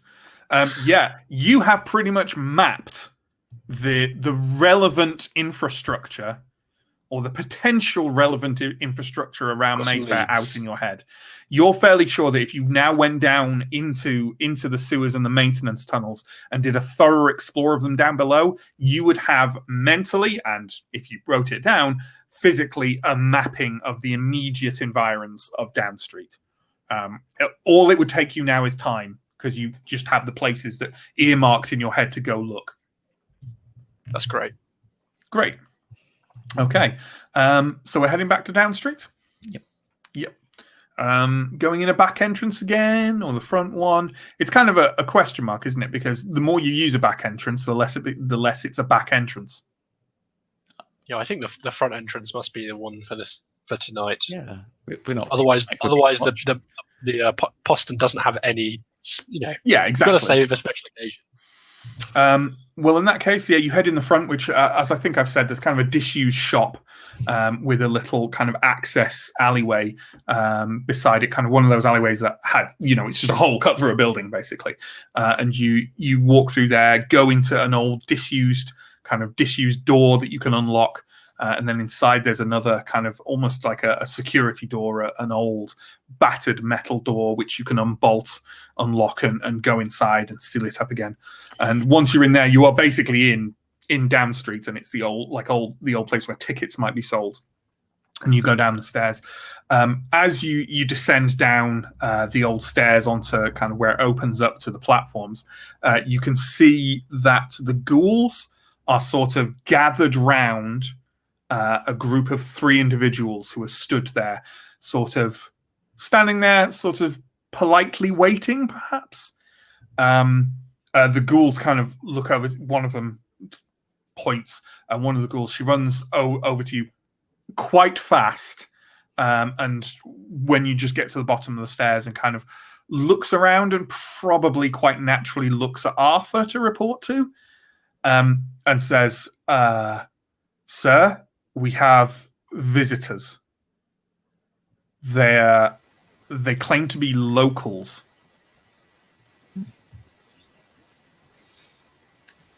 see. Well, perhaps we should invite them into the conference room? If you're sure, I mean, we think they're on the level. They're definitely kindred, sir. Well, they're in now. Yes. Yes. Did they knock or just... Did you leave the door open? They appeared, sir. Right. That will happen. The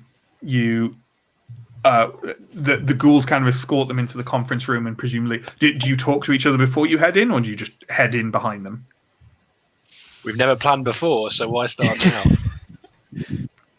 now? All right, a few of the ghouls are going to be stood in the room with you.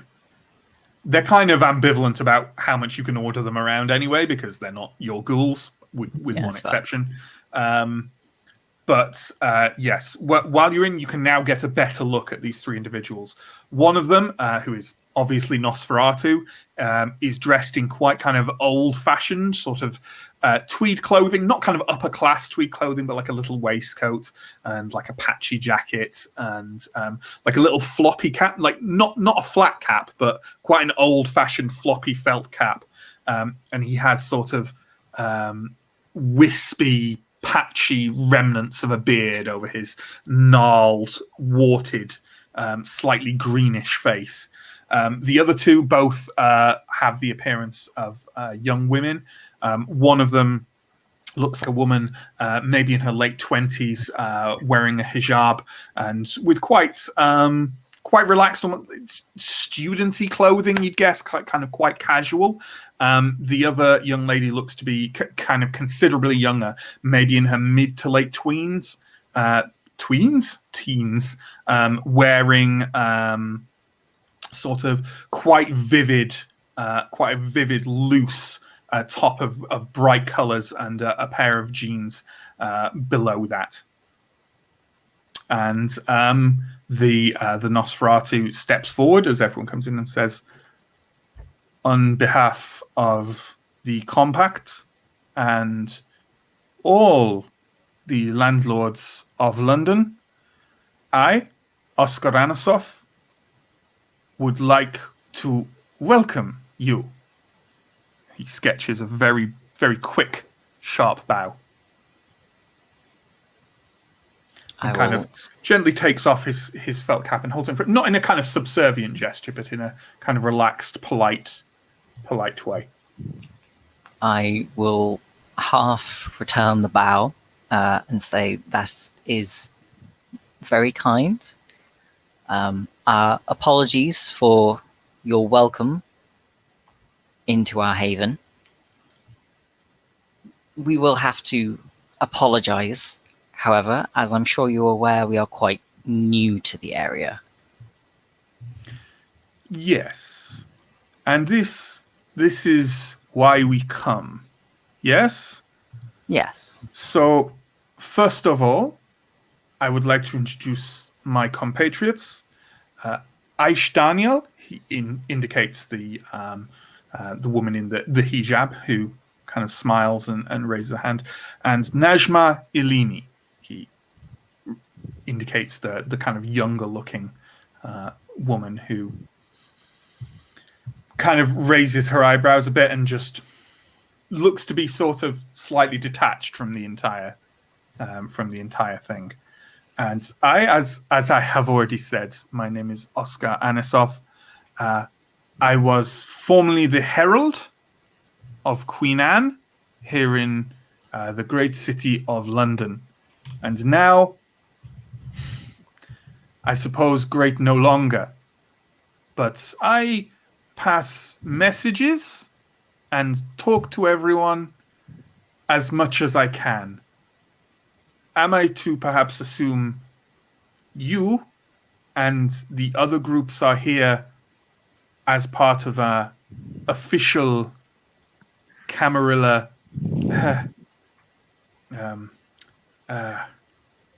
mission? Alex is beaming a smile at Oscar. Yes. Oscar or Oscar? Not Oscar. I pointed at the screen and then realised that's not very useful because you're both this side.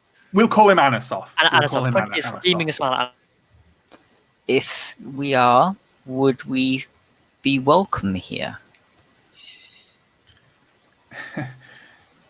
It is. I may have misrepresented. It is. There is no one who can welcome you and allow you within the city of London. Things. We have tried to keep the flame of the Camarilla alive, but we are here to tell you how you must behave. And we will be happy to listen. Obviously, there is more to discuss, but we must talk to you of the compact. It is of utmost importance that you follow this, for London is a city of great dangers, as you have already seen. Yes. I do not know if your companion and the one she pursued came back safely. They did. They did, yes. Good. This is good. The first, it is so very important. No public transport, yes? None. Ever. They have he turns to Aish and says, kind of mutters something to her, and Aish says, heat detection cameras.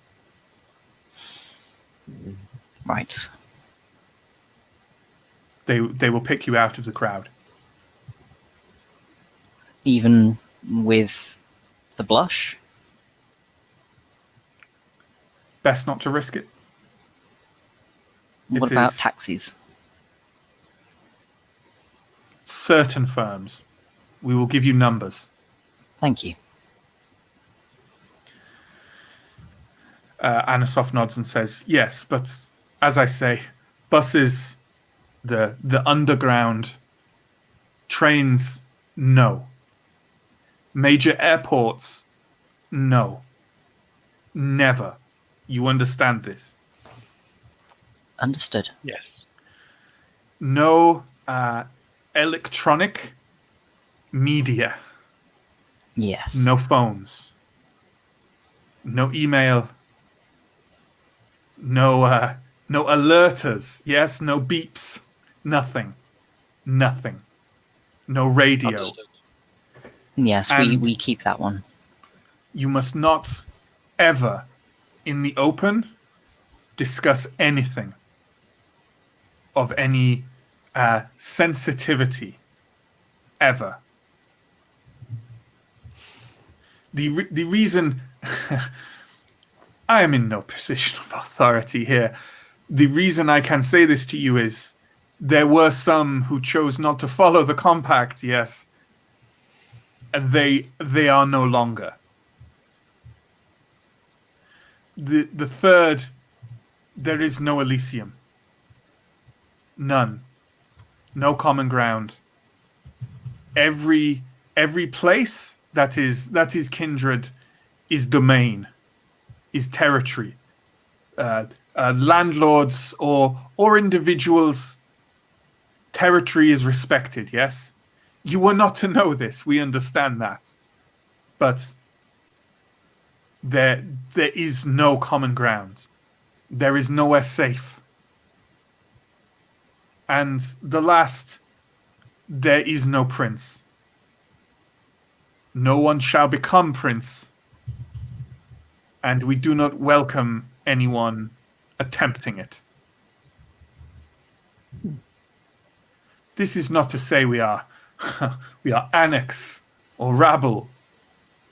The landlords have power over their old domains, like the old ways we have heard of. But No prince. A centralized structure destroys us all. This is the compact. We all agree to this.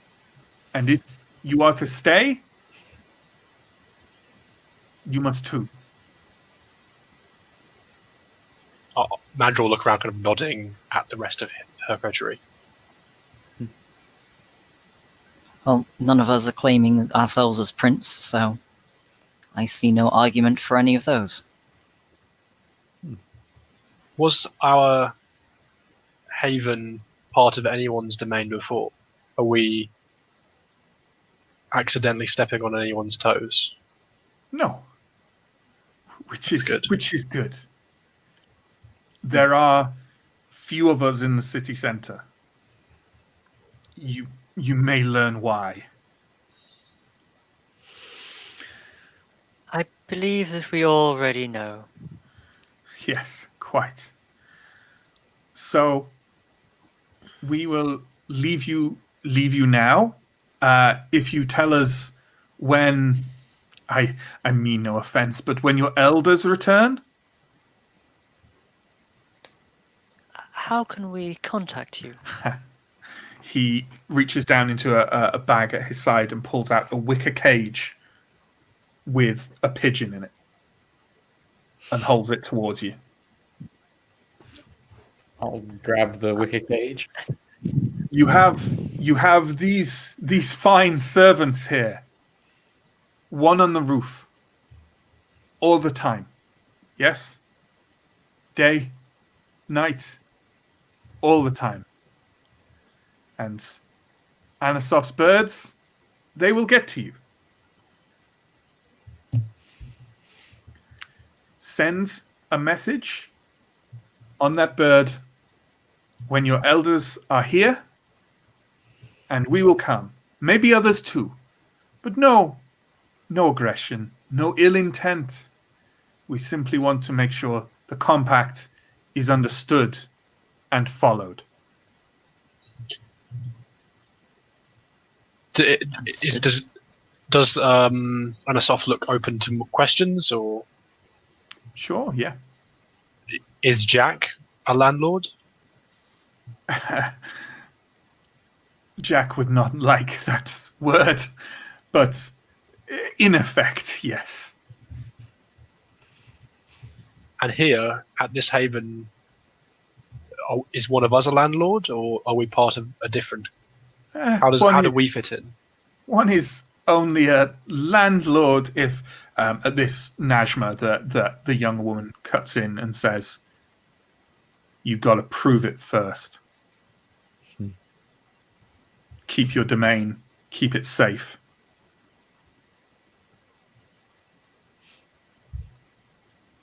Understood. Yes, you understand. Very well. We will leave you to the rest of your evening. He says something in a language I don't think any of you understand. None of you have kind of Eastern European type languages, do you? So, yeah. And kind of sketches another little bow and walks off happily, kind of like just kind of raising his hand to each of you individually. H follows him, kind of smiling politely at everyone and kind of with a slight lingering glance at Oscar. And Najma follows. She doesn't even look at any of you. She doesn't look happy to be here. Alex beams at her too, nevertheless. Okay, and they head on out of the haven. And I know it's not a cliffhanger as such, but that seems like a nice place to end, unless anyone wants to throw something in just at the very end there. Or we all cool. This is where I try and kill everyone. No, go crazy. Cool, great. That's the end of our episode of London Ascendant for the week. As usual, we'll do some plugging and promotion and all that good stuff at the end. But while we're doing that, if anyone has any comments or questions about what we've had tonight, or vampire in general, or role playing, or anything, anything, then throw it into the chat and Steve will list it out and pop it up for us to talk about. But first of all, a reminder of all our stuff you can go look at. If you check the description below, either here on Twitch or if you're watching this on YouTube, it'll be the same. There's all our social media down there. We've got a Twitter, we've got an Instagram, we've got a Facebook group. Go check those out. If you fancy supporting us, then feel free to subscribe here on Twitch, or you can check out our Patreon, also listed below, which has some lovely, lovely things in the tiers that you can pick from, including character creation for this very series, the first part of which went up this week, and we've got some other stuff coming up, a Spotify playlist, and all manner of other things. I think that's everything. Oh, and we have another series, Simbaroom, Dark Fantasy Adventures, on Wednesday evenings at 8 o'clock GMT. Yes. So feel free to throw anything up if anything is there. Steve, any comments or shout-outs from the players tonight? Any thoughts? I'm so regretting us having that conversation just now. Yeah. I was having to remain perfectly composed while he just said, "Don't stick your foot in it." Don't do that thing you just did. Don't talk in you public. do. Whatever you do. Yeah. Also, rule number 5: don't get anyone to run a shop for you. Yeah. Under the guise, just burn it down. This guy is clearly just some other form of authority that we need to topple. Sorry, I mean that's not what we do, Oscar. It's not what we do yet. Wrong sect. Oh, all in good time. Two nights in and already got the bloodlust. Yeah, already filthy annex. So there we go. I don't think we've got any comments or questions this week. So thanks everyone for watching. Big thanks to Steve for being stream manager as usual. Steve. Wonderful, wonderful stream managing from Steve. Thanks to the players, and we'll see you next Monday again at 8 o'clock GMT for more Vampire 5th Ed. Thanks everyone. Goodbye. Cheers. Goodbye.